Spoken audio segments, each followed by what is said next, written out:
Othinus and the other magic gods are some of the strongest beings in the entire Toaru series, who make even accelerators seem weak in comparison. I'll be going through each of Othinus' abilities and explain what makes her worthy of the title of God. Othinus is able to manipulate reality itself with her magic, although prior to obtaining the Lance of Gungnir, her powers had a severe limitation. Since she once revoked her position as a full god, her abilities were impeded by her 50-50 rule, unlike the other gods in the series who aren't limited by this at all. Basically, Othinus' magic was like a coin toss, where there would be a 50% chance of it working, but also half a chance of it failing and backfiring upon her, in the form of physical damage to her body. While she is immortal in the sense she doesn't physically age, magic gods are still killable. It's just very hard to do so, as Othinus is able to regenerate her body if she's hurt, like the time when she shot herself with her own arrow and then reformed her body without effort afterwards. But wait, if she's able to heal herself, then why is the 50-50 damage from failure an issue? I don't know, ask Kamachi. Seriously, I know people love the Othinus arc so much, but the 50-50 stuff honestly feels clunky as hell in terms of the writing. And yet no one ever criticizes it other than me, I swear. But Aeon, NT9 is the peak of Toaru, and it will never be topped ever again. Go fuck yourself.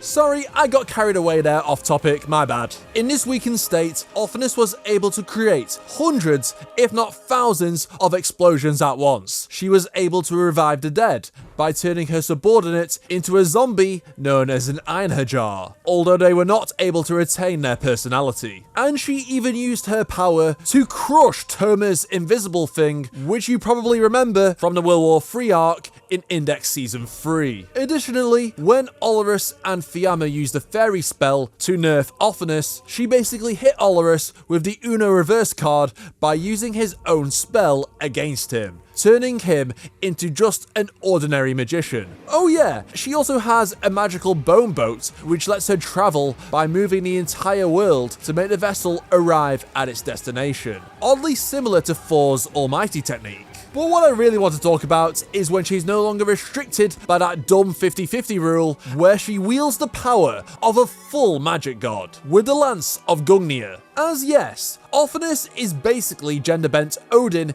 if you couldn't already tell. She'd be perfect in the Fate franchise. As with other magic gods, Othinus specializes in phase magic. But what is a phase, you may ask? A phase is a layer of reality which spans the entire universe, and in the world of Index, there are a countless number of them overlapped on the physical world. Kinda like how a blank canvas can have multiple layers of paint on it. In the series, places like Heaven, Hell, Asgard all count as phases. So spoiler alert, Othinus basically nuked the current phase the world is in, with many replacements. Although while it appears she quote-unquote destroyed the world, it's not actually true, as Othinus can only add new layers to the world, but cannot destroy prior ones. The past ones still exist, even if she creates a new one replacing it, which is why she wanted Imagine Breaker so she could access a prior world, as she couldn't do it herself. What makes phase magic so overpowered is that she can create a new pseudo-universe in an instant. Oh, I'm kinda bored now.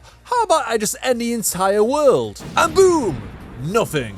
By the way, if you want to see a Sugita Gunher abilities explain video, then let's get over 100 subscribers on this video, and I will make that for you all, with the power of guts. Othinus can essentially create and change anything she wants thanks to this ability, such as creating a world of nothingness. She can control time, space, life, death, and alter the minds of others. With the power of Magic God, you could essentially rewrite entire laws and make 1 + 1 = 3, for example. As a Magic God, you pretty much have control over all physical laws and can even influence fate itself through the creation of the many layers. Going back to the paint analogy, you can pretty much draw or paint whatever you like. as in, you can make this new reality what you wish. Othinus created a world where everyone in it believed Toma was some kind of international criminal, and another one where she created another dude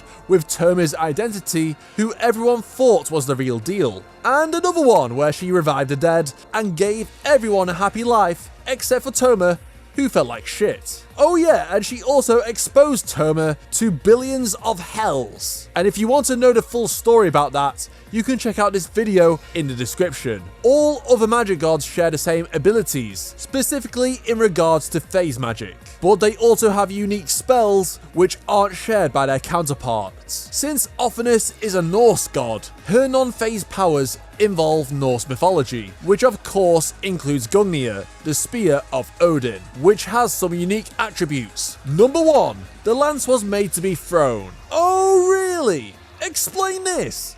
God damn it, gacha devs. Number 2, the lance will always hit its target once thrown. Number 3, the lance cannot be shot down or destroyed mid-flight. Number 4, the lance will always return to its owner's hands after piercing the target. Number 5, that lance will destroy the symbols of human power, essentially implying no human can beat Othinus when she has the lance. Nah, Alistair still wins. In summary, basically Gungnir has aimbot and completely annihilates anything in its path. When Othinus threw the lance at Toma, it was stated to shatter the walls of all the phases and bent space-time itself, showcasing its insane destructive capabilities. However, number 3 is somewhat untrue, as Gungnir was destroyed mid-flight by Toma's outstretched arm, which can shatter spiritual items such as the lance. She was also able to create the spear herself by pulling it out of her empty eye socket. Now that's what I call hardcore.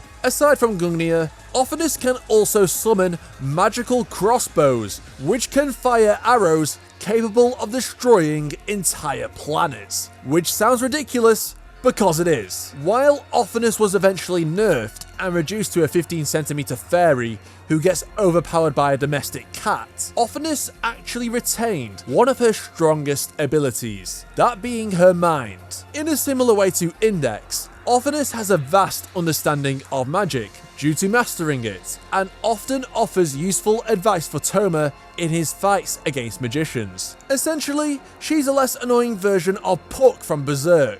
Oh yeah, Othinus also has a resistance to cold weather, which is why she's unfazed wearing this skimpy ass outfit in the freezing snow. Just like a British girl on a night out in winter. I've seen plenty. Let me know down below what your favourite ability of Othinus is. Also, I would like to say a massive thank you for helping me to get to 20k subscribers. I couldn't have done it without you guys. I have plenty of exciting things planned for the channel in the near future, and of course, the 20k special, which is in the works, so please be patient for it. It's coming, just wait. And also check out these videos on screen to learn more about the one-eyed goddess.